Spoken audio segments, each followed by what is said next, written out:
আসসালামু আলাইকুম। সবাই কেমন আছেন? নিশ্চয়ই সবাই ভালো আছেন। আমিও আপনাদের রিতা আপু খুবই ভালো আছি আলহামদুলিল্লাহ। আজকে সবজি খিচুড়ি রান্না করব। শীত চলে তো আসছে, অনেক দিনই হয়েছে, অনেক দিন ধরে খাওয়া হয় না। ভাবছি যে গরম যখন ছিল তখন তো খিচুড়িটা খেলে এমনি গরম লাগে। তো ভাবছি শীত যখন অনেক শীত, তাহলে একটু খিচুড়ি রান্না করি। ছেলে-মেয়ে বলতেছে, "খিচুড়ি রান্না করো, খিচুড়ি রান্না করো।"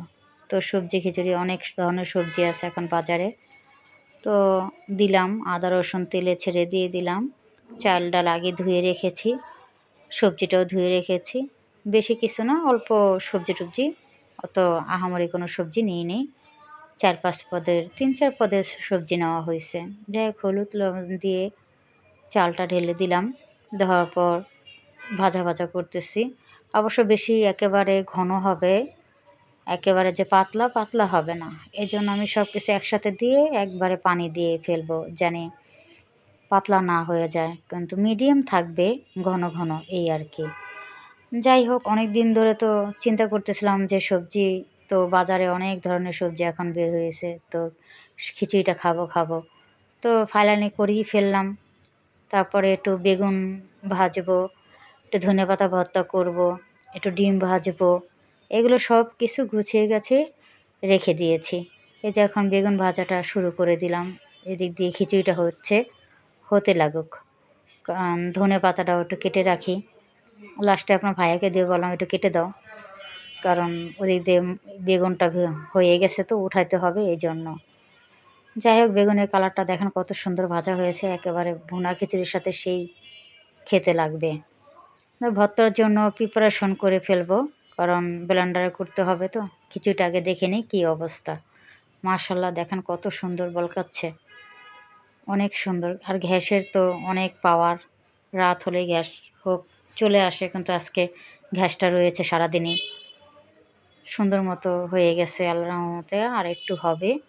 আমি একটু জালটা কমিয়ে দিয়েছি, জানি আস্তে আস্তে হয়, যেন লেগে না যায়। টমেটোটা দিয়ে দিব। টমেটোটা দিলে যতটুকু মসতে টাইম লাগে ততটুকুই, তারপরে ধনিয়া পাতা দিয়ে বাগার দিব। আর আমি সবসময় এই খিচুড়িটা বাগার দিই না, এবার একটু অন্যরকমভাবে রান্না করতেছি। আমি কালি জিরা দিব। কালি জিরাটা আসলে স্বাস্থ্যের জন্য ভালো, খেলেও বিষ ব্যথা কমে। আমি কালি জিরা দিয়ে আস্ত জিরা দিলাম, রসুন দিব, আর অল্প পেঁয়াজ দিব। রসুনটা বেশি দেব, পেঁয়াজটা একটু কম দেব, কারণ আদা রসুন আগে দিয়েছি তো। আর পাঁচফোড়ন দিলাম। যাই হোক, এখন আমি রসুন দিব, রসুনটা একটু বেশি দেব, আর পেঁয়াজ অল্পও দিব। যাই হোক, দেওয়ার পর ভাজা হয়ে গেলে আমি ঢেলে দিয়ে ধনেপাতাটা দিয়ে খিচুড়িটা নামায় ফেলবো। এই যে পেঁয়াজ দেখেন আমি অল্প দিয়েছি, অত পেঁয়াজ দেওয়া লাগবে না, কারণ আপনি তো বাগারে রসুন, আরও কয়েক পদের জিরা, কালি জিরা দিচ্ছেন, পাঁচফোড়ন দিচ্ছেন, এমনিতেই এটা হলো গরম মশলা। যাই হোক, এখন বাগার দেওয়ার টাইম হয়ে গেছে, কারণ লাল হয়ে গেছে একেবারে। গ্যাস এত পাওয়ার এখন, তো বলার মতো না। কয়দিন আগে গ্যাসই ছিল না, এখন তো আলহামদুলিল্লাহ ভালোই আবার গ্যাস চলে এসেছে। আমার খিচুড়িটা একেবারে কমপ্লিট। বাগারটা হয়ে গেলে ধনেপাতা দিয়েই বন্ধ করে ফেলবো। এই তো ধনেপাতা দিয়ে দিলাম। এখন একটু লাড়া দিয়ে বন্ধ করে ফেলবো, কারণ হয়ে গেছে। মাশাআল্লাহ, দেখেন আমার খিচুড়িটা কত সুন্দর হয়েছে। জাস্ট কত সুন্দর, দেখেন কালারটা অনেক সুন্দর। ঢেকে দিব। এখন আমি ধনেপাতাটা একটু করে ফেলাই, কারণ এটা একটু ব্লেন্ডার করতে হবে তো। এটা আবার ভাজা ভাজা করতে হয়। ভাজা ভাজা না করলে কি হয়, যে যদি কাঁচা করেন তো পানি পানি। আমি একটু ভেজে নিই, ভেজে নিলে একটু ঘনটা সুন্দর হয়। লবণ টবণ দিয়ে পানি যে থাকে সে পানিটা টেনে যায়। এই জন্য ধনিয়া পাতাটা আমি এইভাবে করি। আলহামদুলিল্লাহ, ধনিয়া পাতাটা হয়ে গেলে আমি ব্লেন্ডারে করে ফেলবো। ব্লেন্ডারটা হয়তো আপনাদের দেখাবো না, জাস্ট আমি করানো পর্যন্ত আপনাদের দেখাবো। এখন করাটার পরে সব বাচ্চা বলতেছে, "আম্মু কতক্ষণ লাগবে?" তাদের নাকের ধারে চলে গেছে বেগুন ভাজা, ধনিয়া পাতা ঘ্রাণ। আর তো জানেনই এখন যে সুন্দর ঘ্রাণ ধনিয়া পাতার, বলার মতো না। বাচ্চাকে বললাম, "এই তো বাবা হয়ে যাচ্ছে, দেখি খিচুড়িটা কত দূর হলেই তোমাদের দিচ্ছি।"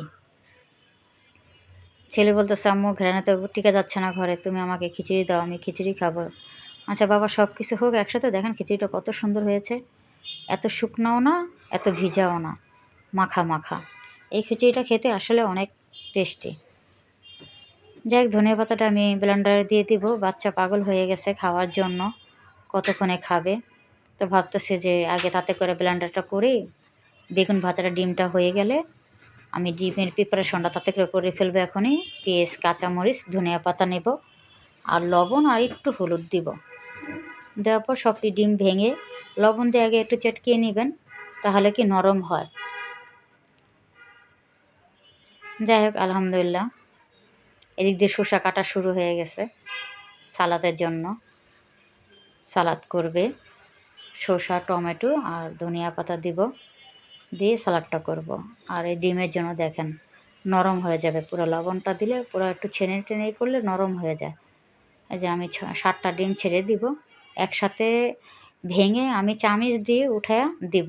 আপনার যেই করে 7টা ডিমে অনেকগুলো ডিম করা যাবে।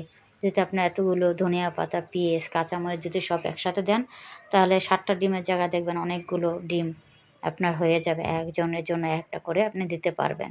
একটা গোল চামচ নেবেন, গোল চামচ দিয়ে আপনারা সুন্দর করে এই দেখেন ডিমটা সুন্দর করে মাখাতে হবে। মাখালে কী হবে, নরম হয়ে যাবে একেবারে। আপনারা যখন চুলায় দিবেন একেবারে ফুলে যাবে সুন্দর মতো, পুরো ডিমের মতো হয়ে যাবে।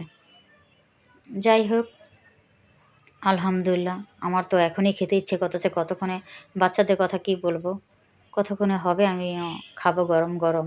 শীতের দিনে তো জানেনই গরম গরম জিনিস খুবই মজা লাগে। তেলটা গরম হয়ে আসছে, এখনই আমি ডিমটা দিয়ে দেব। এই দেখেন ডিমটা আমি গোল চামচে করে 1 চামচ করে দিচ্ছি। মনে করেন আপনি 10 জন হোক, 7টা ডিম দিয়ে আপনার 10 জন লোককে খাওয়াতে পারবেন, যেভাবে আমি করতেছি। যাই হোক, আলহামদুলিল্লাহ ভালো